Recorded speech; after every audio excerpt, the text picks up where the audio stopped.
Olá, seja muito bem-vindo a mais um PI dos alunos da Universidade Estadual do Estado de São Paulo, a Univesp. Alunos do Polo de São Carlos, quarto bimestre 2021.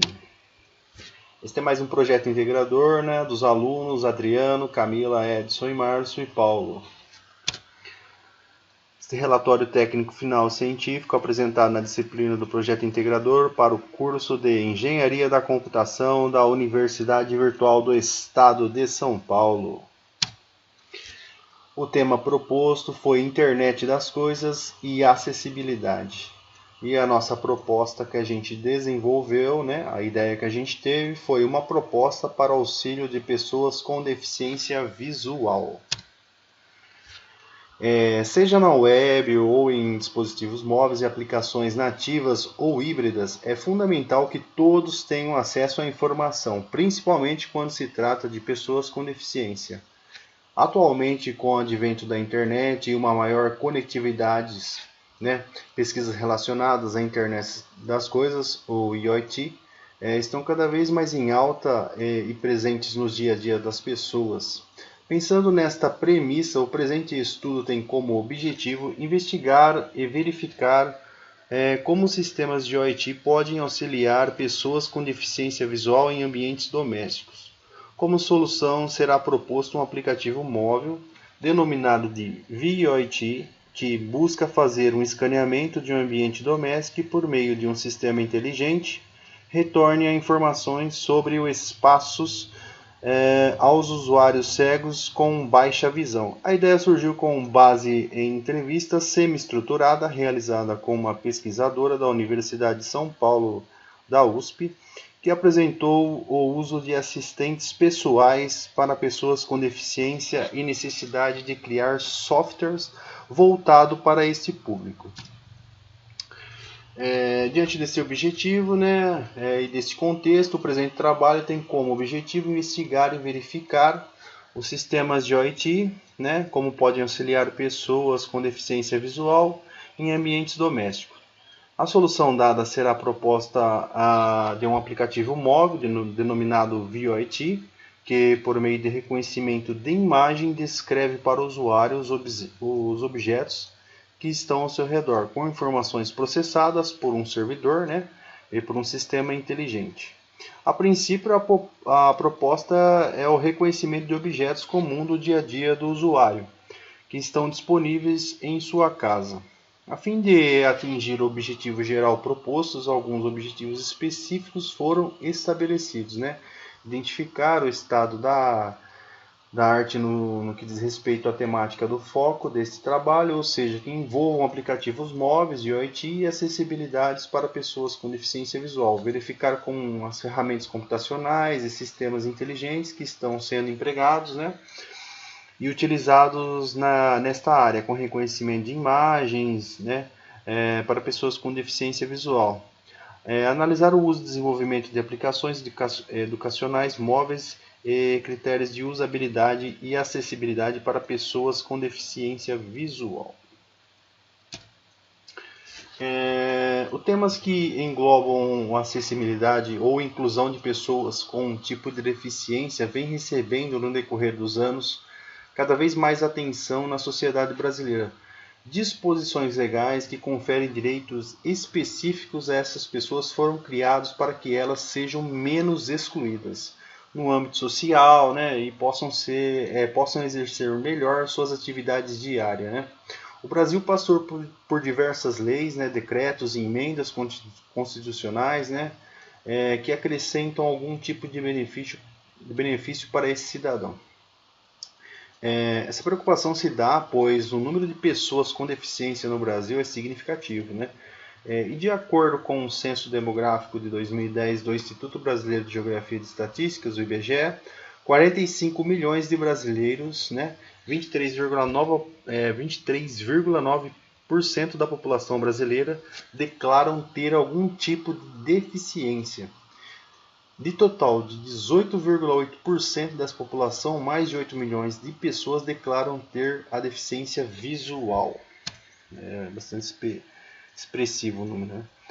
A nossa fundamentação teórica, né, foi voltada em cima da Internet das Coisas, ou Internet of the Things, né, IoT, de acordo com a Magrini em 2018, P11, né, na página. A Internet das Coisas, IoT, é um termo que evoca o aumento da comunicação entre máquinas pelo uso da internet, possibilitando o desenvolvimento de diversos utensílios e microdispositivos que podem, por meio de sensores, captar dados a partir do seu ambiente e se torná-lo mais integrante com a internet. Em uso, o IoT é uma extensão da internet atual que proporciona que objetos do dia a dia, né, que possuem boa capacidade computacional e de comunicação, se conectem à internet. Garcia, em 2006, apresenta seu trabalho As 5 Fases de IoT, né, e demonstra na figura 1 aí embaixo. A primeira com o surgimento lá de 1960, com o surgimento dos adventos das redes computacionais, né, das redes computadores.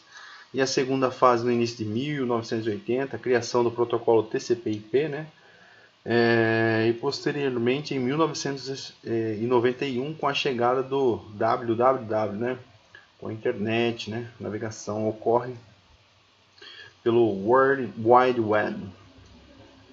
E a terceira fase aí é caracterizada pelo advento dos dispositivos móveis com conexão com a internet, né, e já começa a ficar mais os dispositivos móveis ter acessibilidade à internet também. Já a quarta fase, no momento em que o usuário se torna mais participativo e com sua identidade visual por meio de redes sociais. E por fim, na quinta fase aí, espera-se que milhares e milhões de objetos possam assumir um papel ativo na rede, fazendo troca do mundo físico para o real. Nossa metodologia, né, a partir de um problema de pesquisa proposto, né, foram estabelecidas sequências de procedimentos metodológicos a fim de atingirmos objetivos estabelecidos nesses estudos. Assim, seguimos os caminhos conforme descrito por Gerhard e Souza, né, em 2009, afirmarem que a metodologia de estudo da organização dos caminhos a serem percorridos para se realizar uma pesquisa ou estudo ou para fazer ciência. Após a definição da temática a ser estudado o problema, a pesquisa, o trabalho foi classificado como sendo de abordagem qualitativa. Por essa abordagem permite que pesquisadores um aprofundamento maior em relação ao grupo social, a organização, entre outros cenários e aspectos, além de ser necessário defender um modelo único de regras precisas, né, de pesquisa. A pesquisa, além de adotar uma abordagem qualitativa, também apresenta caráter, né, exploratório, né? Segundo Gil, 2002, né, esse tipo de pesquisa tem como objetivo principal o aprimoramento de ideias ou descobertas de intuições, né? Seu planejamento é, portanto, bastante flexível, de modo que possibilite considerações dos mais variados aspectos relativos aos fatos de estudos. Sendo assim, a abordagem qualitativa de caráter exploratório foram realizados alguns procedimentos metodológicos, né, tais como os levantamentos bibliográficos, os etapas design think, para coletar dados. Vale ressaltar que os procedimentos metodológicos foram realizados paralelamente, né, sendo complementares e possibilitando a construção de resultados mais precisos. Seguir a metodologia Design Thinking, né, em suas etapas, que a gente, né, usando nesses cenários, né, na solução, né, que é a viabilidade, né, a possibilidades e o desejo, né, e outra parte também é implementar, né, ouvir e criar, né, que variado aí das suas etapas. Dos resultados, né, a solução inicial, conforme mencionado anteriormente, né, o grupo optou por realizar uma entrevista semi-estruturada com uma doutora especialista na área de IoT para verificar os principais problemas que poderiam estar relacionados com o tema de pesquisa proposto pela Univesp. Sendo assim, a entrevista foi realizada e contou com os seguintes resultados, né? Então essa é a pesquisa que a gente realizou, né? Qual o seu nome, qual a sua idade e as respostas, né? Em base das respostas, a gente focou na nossa solução. Ok? A pesquisa está disponível também no relatório final, né? Você pode estar acompanhando lá também. E aí, com base nessa pesquisa, a gente propôs o projeto, o início do projeto, né? Realizado, né? Como prior, o grupo idealizou a proposta da criação do protótipo VoIT, né? Que na figura abaixo eles aí estão um exemplo dele, né? Este aplicativo utiliza banco de dados de nuvem, faz reconhecimento de imagens disponíveis dentro da casa da pessoa por meio de um sintetizador de voz. Identifica e descreve os itens disponíveis na residência. Após a nova conversa, a apresentação da proposta especialista, né, especialista, né, novas funcionalidades surgiram, né? Sendo assim, o VoIT passou a ser um gerenciador de sistemas VoIT residenciais e foi prototipado via software da Marvel, né? Conforme mostrado nos próximos tópicos. Na solução final, a partir das ideias apresentadas, as principais funcionalidades foram estudadas e implementadas, né? Essa daí é a tela inicial, né? O usuário pode realizar o cadastro no aplicativo por meio da fala ou um sintetizador de voz, auxiliar o usuário no cadastro, né? Sem que ele tenha que se preocupar com questões de acessibilidade em relação ao teclado ou tela. A tela inicial, aí, a depender da localização em que o usuário se encontra, ele poderá optar por realizar o gerenciamento dos objetos via reconhecimento de imagem, objetos, né? Recursos que acontecem por meio de um banco de dados em nuvem, né? Ou via casa inteligente, aproveitando os recursos e números IPs, né? Que já disponíveis em um determinado local. Todas as instruções são passadas via sintetizador de voz e o usuário pode retornar via áudio. Bem simples. Essa é a tela de reconhecimento, né? Estou em um ambiente desconhecido, novo, sem opções de conectividade e quero reconhecer o ambiente via reconhecimento de imagens. Esta opção do aplicativo possibilita que o usuário aponte a câmera do celular para um determinado objeto e, por meio de reconhecimento de imagens, o sintetizador de voz retorna informações sobre objetos, tais como cor, estado, em caso de luz acesa, né? Ou apagada, fogão ligado ou desligado, e etc. E mais uma infinidade aí de recursos.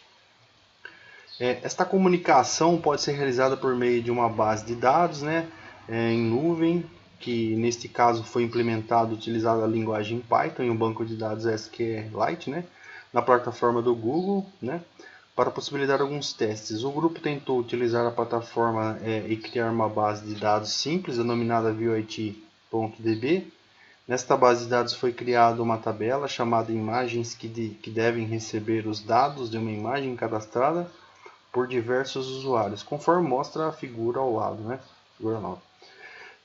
Apenas para os testes, os dados foram inseridos via código no banco de dados, né? Entretanto, em uma aplicação funcional é necessário que toda a programação seja realizada no Colab, né?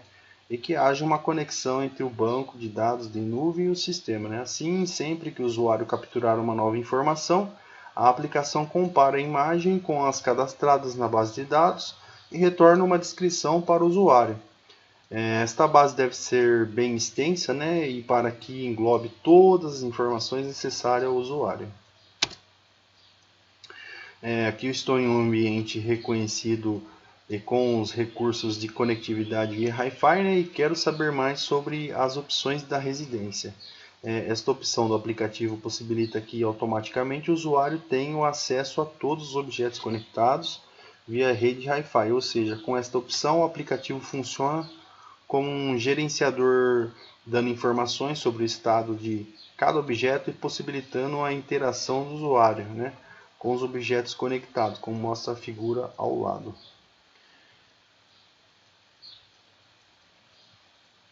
E para as pessoas, né, com deficiência visual, esta opção também funciona na aplicação por meio de sintetizador de voz e áudio, possibilitando uma interação maior entre o usuário e o objeto.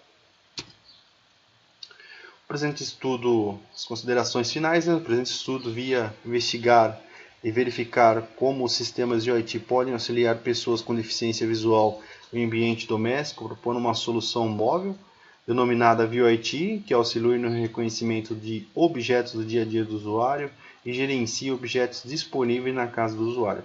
A proposta tomou como base o resultado de uma entrevista semi-estruturada realizada com uma pesquisadora da USP, cujo trabalho envolve o uso de OIT e acessibilidade. Durante a entrevista foi citado que muitos assistentes pessoais estão sendo utilizados diariamente por pessoas com deficiência, porém nem sempre são pensados em suas necessidades específicas. Sendo assim, a equipe considerou adequando a elaboração de um aplicativo simples, que é o VoIT, mas que poderia interagir futuramente com os itens do dia a dia do usuário, como fogão, televisão, geladeira, lâmpada e etc. A proposta final foi apresentada a entrevista e teve um resultado positivo em relação à sua interface de fácil uso e com os recursos de voz, bem como as duas opções de reconhecimento de objetos residenciais apresentados diferenciais em relação aos demais utilizados atualmente. Como trabalhos futuros, espera-se que a proposta seja implementada e que novas pesquisas sejam realizadas em relação à base de dados comparativa de imagens, visando uma melhor interação entre o aplicativo e os dados em nuvem. Esse foi mais um trabalho dos alunos da Universidade Virtual do Estado de São Paulo, projeto integrador. Aqui ficam nossos agradecimentos aos nossos mentor e instrutor do nosso curso. Muito obrigado, um abraço para vocês e até a próxima.